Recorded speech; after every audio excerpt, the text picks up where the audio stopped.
ঢাকা বিশ্ববিদ্যালয় থেকে বেড়ে ওঠা নেতৃত্ব, ঢাকা বিশ্ববিদ্যালয় সহ বাংলাদেশের শিক্ষাঙ্গনে শিক্ষার্থীদের অধিকার আদায়ের জন্য দীর্ঘ 1 যুগেরও বেশি সময় ধরে যিনি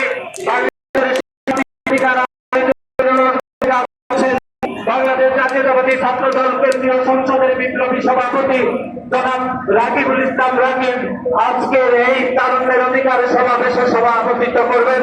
আমরা জনাব রাকিবুল ইসলাম রাকিব ভাইকে মঞ্চে আসন গ্রহণ করার জন্য অনুরোধ করছি।